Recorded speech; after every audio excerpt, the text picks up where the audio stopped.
Students, welcome to our class.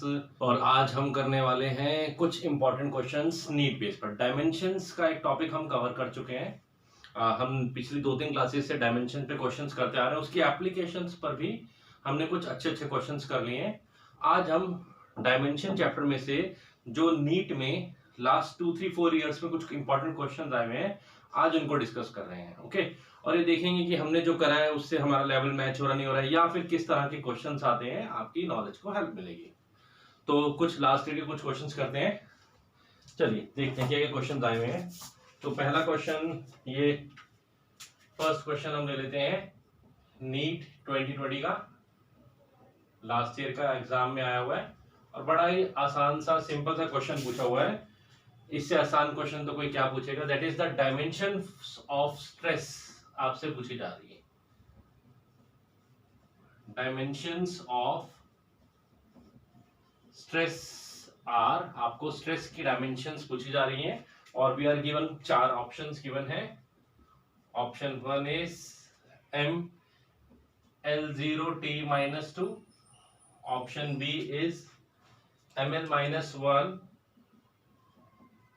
t-2, question आप note कर लीजिए। Option C is mlt-2 mlt-2 and option D is ml2 t-2 t-2। Okay, dimension of stress आपसे पूछी जा रही है और 4 ऑप्शंस दिए जा रहे हैं। ठीक है, इससे आसान क्या पूछ लेंगे। स्ट्रेस, स्ट्रेस क्या होता है?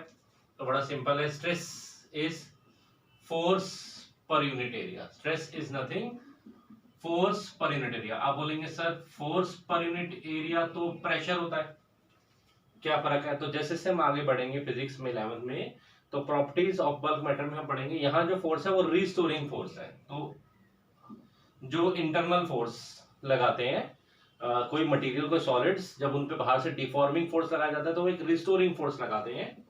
वो restoring force per unit area stress बनाता है। ओके, है तो फोर्स ही, तो डायमेंशन में तो कोई इश्यू नहीं है, फोर्स हो या रिस्टोरिंग फोर्स। फोर्स की डायमेंशन mlt-2 अपॉन में l²। अगर हम कैंसिलेशंस करेंगे तो it will become ml-1 t-2। This is the dimension. और कौन सा ऑप्शन मैच कर रहा है? Option B is our correct option. यहां लिख लेते हैं, option B is correct. Okay, इतना आसान क्वेश्चन आया हुआ है 2020 में। चलिए आगे बढ़ते हैं, नेक्स्ट क्वेश्चन की तरफ चलते हैं। नेक्स्ट क्वेश्चन है दैट इज 2019 का। ओके, 2019 ये क्या क्वेश्चन आया हुआ है? क्वेश्चन आया हुआ है, give the units of thermal conductivity. Give the units of thermal conductivity. Just a minute.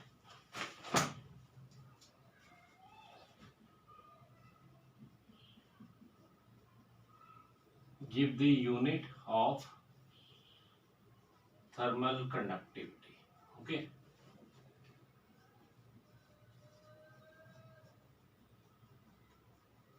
Thermal का मतलब हीट से है, कंडक्टिविटी मतलब कंडक्शन करना। कंडक्ट, हीट आप जानते हैं 3 तरीके से फ्लो करती है, कंडक्शन, कन्वेक्शन और रेडिएशन। यहां हम कंडक्टिविटी की बात कर रहे हैं। अब ये टर्म थोड़ी सी आपको नई लग रही होगी, थर्मल कंडक्टिविटी, और इसमें मैं आपको यूनिट्स और हम इसकी डायमेंशंस भी निकाल लेते हैं, क्योंकि हमारी डायमेंशंस भी कवर हो जाएंगी और डायमेंशंस निकालते निकालते हम इसकी यूनिट भी निकाल लेंगे। पहले इसके ऑप्शंस देख लेते हैं, क्या ऑप्शंस हमें गिवन है। ओ सॉरी, ऑप्शन मेरे पास नोट नहीं है, तो हम इसको सीधा निकाल लेते हैं।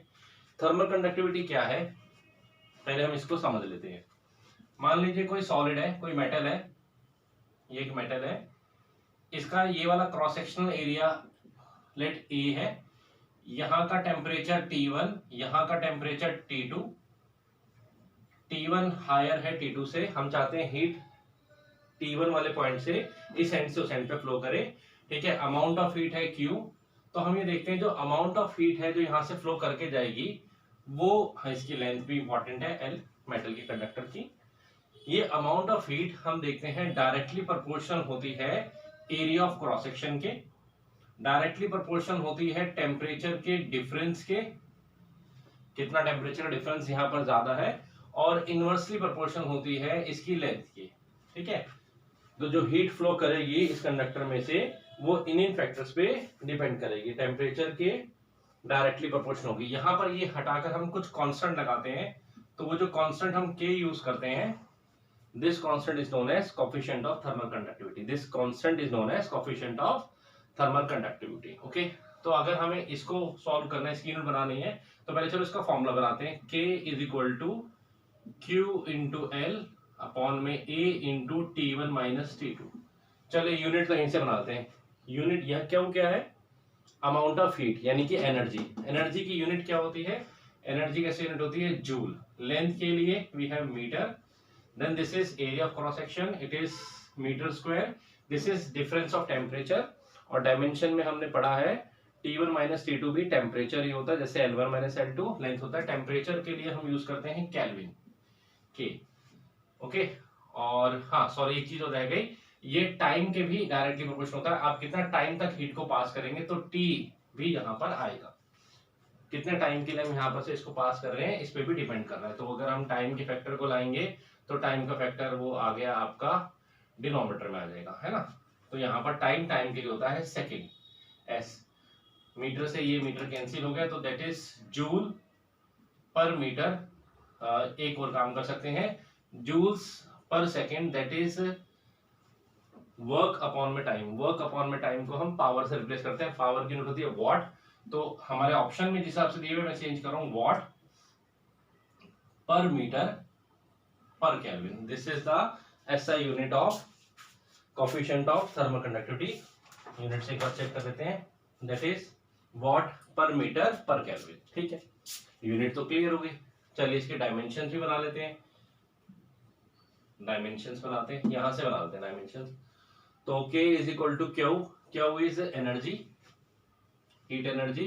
एनर्जी के डायमेंशंस कैसे निकाल सकते हैं, energy is basically work, work is F into S, F is ml square T ml T minus 2, F into S, और ये क्या है तो ml स्क्वायर हो गया, तो Q will become ml square T minus 2। Okay, Q is energy, energy is equal to work, work is F into S, F is mlt minus 2 into S, यानी कि L और लग जाएगा, into this is length L, this is what, this is area of cross section, that is L square, and that is temperature, temperature is measured in that is time, इसको लिख लेते हैं पहले T, और temperature is Kelvin। okay, temperature is Kelvin। okay, 7 fundamental units है ना, हमने पढ़ा था, मास है, लेंथ है, टाइम है, करंट है, luminous intensity, amount of substance है, और टेम्परेचर। टेम्परेचर का केल्विन में यूज करते हैं। तो ये हमारा कैंसिल आउट हो गया। तो फाइनली डायमेंशंस हमें मिल रही हैं m raise to power 1, l raise to power 1, and t raise to power -3, and k raise to power -1। This is the dimension. Question हमारा सिर्फ इसकी यूनिट पूछा गया था थर्मल कंडक्टिविटी की, और साथ में हमने इसकी डायमेंशन भी आपको निकाल के बता दी कि डायमेंशंस क्या होती है। नोट कर लीजिए आप, m1 l1 t-3 और k -1। चलिए आगे चलते हैं। 2018 का मेरे पास कोई क्वेश्चन अवेलेबल नहीं है, 2017 पे चलते हैं। Let us come to 2017 question.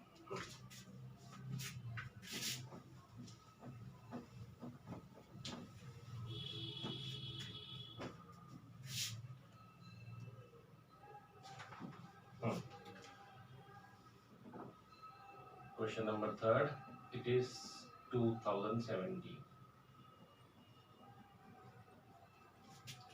Question है a physical quantity of the dimension of length। Question note कर लेते हैं। a physical quantity of dimensions of length,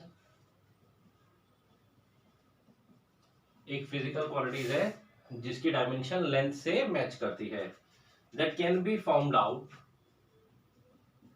that can be formed out of, that can be formed out of c is speed of light, velocity of light in vacuum, g is universal gravitational constant बताया जा रहा है question में, and E square upon 4 pi epsilon naught, and E square upon 4 pi epsilon not is एक physical quantity है जो length की dimensions में एक्सप्रेस किया जा रहा है। इसको सी, जी और इस टर्म्स में एक्सप्रेस किया जाता है या इनसे बनाया जा सकता है। एंड द ऑप्शंस आर, वो क्या हो सकते हैं, डायमेंशंस हमसे पूछ रहे हैं। Option first is 1 upon C square under root G E square upon 4 pi epsilon naught, ठीक है। नेक्स्ट सेम क्वांटिटी है, 1 अपॉन सी स्क्वायर की जगह सी स्क्वायर है, बाकी सेम है, G E square upon 4 pi epsilon naught. अभी सिंबल डिस्कस कर लेते हैं। And third quantity is 1 upon C square, 1 upon C square under root E square upon G को अब की बार नीचे ले आए, G into 4 pi epsilon naught. And the fourth quantity is 1 upon C into G E square upon 4 pi epsilon. ये चार हमें ऑप्शंस गिवन। ओके, नोट कर लिया। डिस्कस करते हैं। एक फिजिकल क्वांटिटी है जिसकी डायमेंशंस लेंथ की डायमेंशंस है, मतलब डायमेंशन लेंथ की टर्म में एक्सप्रेस लेंथ की है, लेकिन हमने उसको इन क्वांटिटीज पे बनाया है। ये यूं कह दीजिए, इस क्वेश्चन में कहना चाह रहा है कि जो लेंथ है वो इन क्वांटिटीज पे डिपेंड करती है। इस पर्टिकुलर क्वेश्चन में velocity of light in vacuum, universal gravitational constant and E square upon 4 pi epsilon को फंडामेंटल क्वांटिटी ले लिया, ठीक है ना। अगर हम इसको एज अ फंडामेंटल क्वांटिटी ले रहे हैं तो लेंथ का क्या फॉर्मूला होगा, हमें ये फाइंड आउट करना है। थोड़ा स्पेस यहां ले लेते हैं।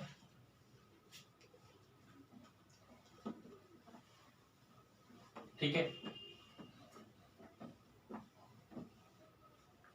ओके। तो जैसे इस क्वेश्चन में कहा जा रहा है लेंथ इन पे डिपेंड करती है, तो हम अपने डायमेंशन में जो डेरिवेशन वाला कंसेप्ट था उसी से चलते हैं।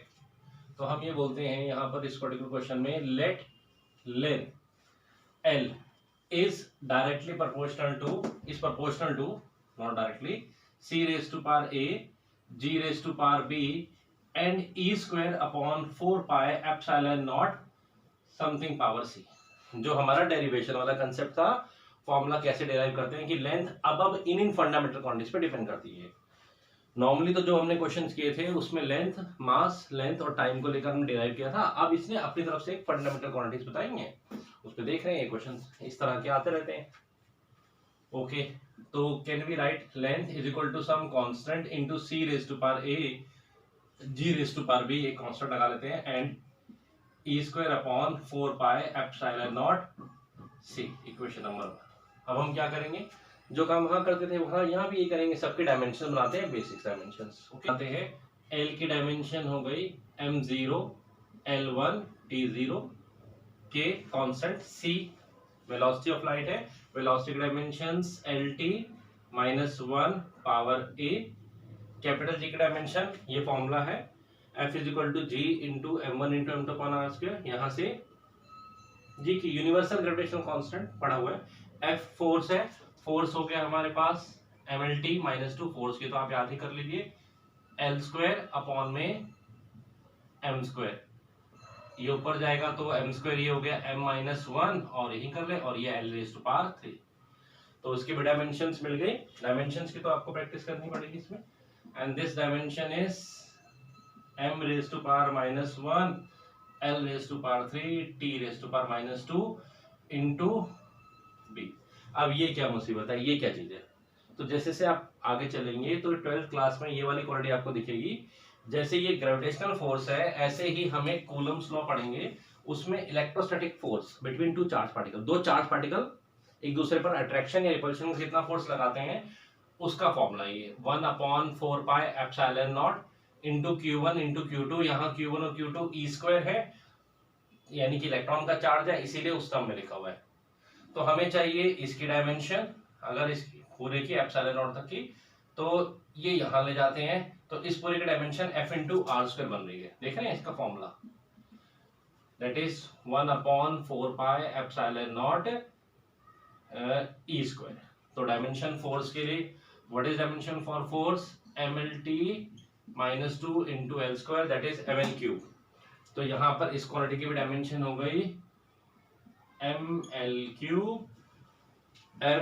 Cube t minus 2 ml cube t minus 2 power. वही पुराना वाला काम किया है, क्वेश्चंस वही है, प्रेजेंट नए तरीके से कर दिया। यही तो करना है कॉम्पिटिशन हॉल में। Okay, length in fundamental quantities पे डिपेंड करती थी, हमने वो फंडामेंटल क्वांटिटी लिखी, उनके डायमेंशन लिया है एमएलटी के टर्म में। अब नेक्स्ट स्टेप क्या होता है, हम सबको एम और एल और टी की पार्ट्स को अलग अलग कर लेते हैं। देन के यहां से हमारे पास पहले एम को लेते हैं, एम की पावर माइनस बी, और यहां से m की पावर c। थोड़ा कैलकुलेशंस ध्यान से करना। m की पावर यहां से minus b, exponent power multiply हो जाएगी, और m की पावर c। अब l पर चलते हैं, l रेज टू पावर यहां पर कितना है a, यहां l raise to power 3b, so a plus 3b multiply power add हो गई, and this is 3c, l raise to power 3c। Okay, अब t पे चलते हैं, टाइम पे। Here t raise to power minus A, यहां से t की power minus 2b and then minus 2c। Okay, t की power minus A, minus 2b और माइनस 2c। और इधर तो ऑलरेडी हमने लेंथ की टर्म में एक्सप्रेस किया हुआ है, ये लेंथ ही था। नाउ नेक्स्ट स्टेप क्या होता है बताइए, बोलिए क्या था, सोचिए क्या था नेक्स्ट स्टेप? अरे कंपेयरिंग द पावर, दोनों साइड में हम पावर्स को कंपेयर करेंगे। ऑन कंपेयरिंग बोथ साइड्स हमने लिखा, बार बार लिखने हैं, तो अगर हम कंपेयर करें यहां पर, तो minus b plus c is equal to 0, m और एम की पावर को कंपेयर कर रहे हैं। एल की टर्म में a plus 3b plus 3c is equal to 1, और t में minus a minus 2b minus 2c equal to 0। m के m से कंपेयर कर दिया, इक्वेट कर दिया, l की पावर को l से, t की पावर को t से। यहां से एक रिजल्ट मिला, अगर हम इसको इक्वल करें, minus b is equal to minus c, that is b equal to c, b equal to c आ जाएगा। तो अब ये 3 वेरिएबल्स है।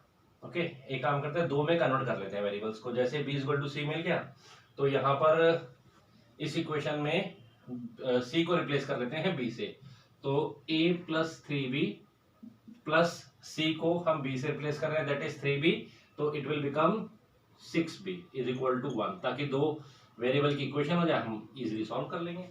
इधर आते हैं, माइनस कॉमन ले लें, चलिए माइनस कॉमन ले लेते हैं, तो become a plus 2b plus 2c equal to 0, और जैसा हमने कहा b और c तो इक्वल है, b और c तो इक्वल है, तो यहाँ पर अगर हम इस c को रिप्लेस करें तो we can write by b और 2b will become 4b, so a plus 4b become 0।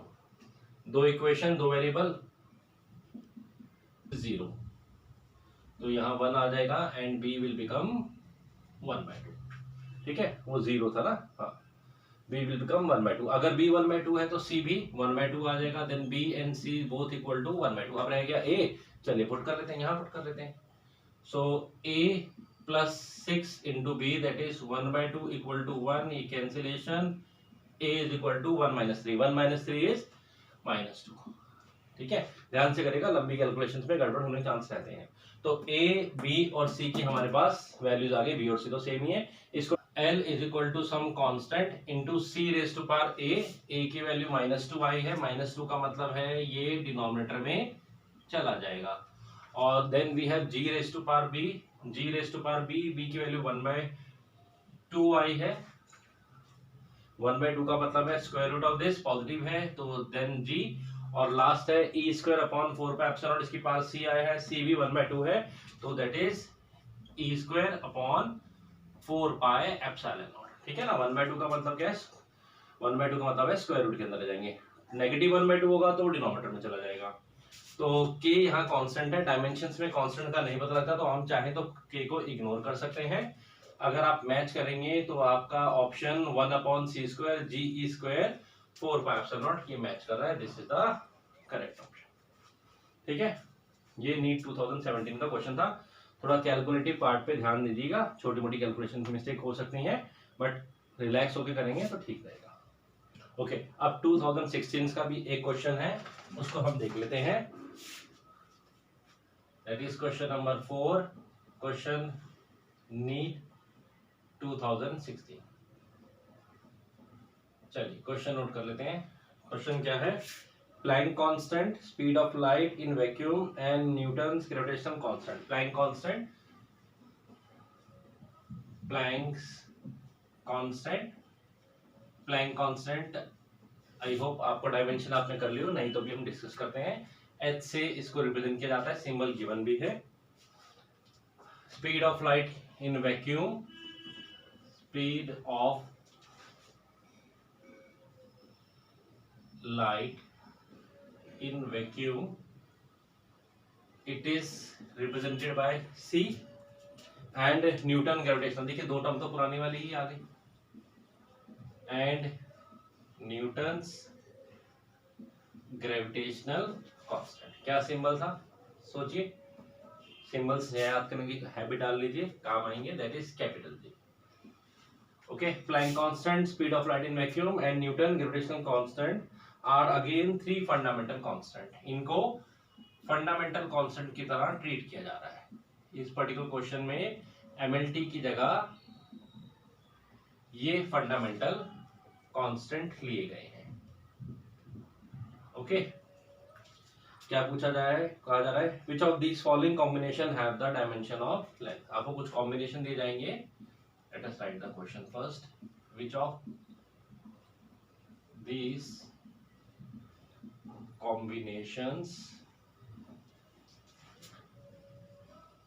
has dimensions of length। Okay, इनमें से किस कॉम्बिनेशंस की डायमेंशन लेंथ से मैच कर रही है। लेंथ की डायमेंशन किसके, भी मैं कॉम्बिनेशन आपको लिख रहा हूं, मतलब वही लास्ट क्वेश्चन की तरह ही है। कॉम्बिनेशंस जो हमें दिए जा रहे हैं that is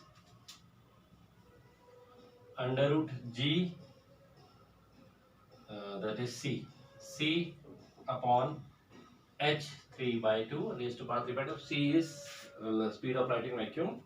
Then we have option B is under root Hg, H is stand for Planck constant, बता ही दी है, and C raised to power 3/2। Then we have option C, that is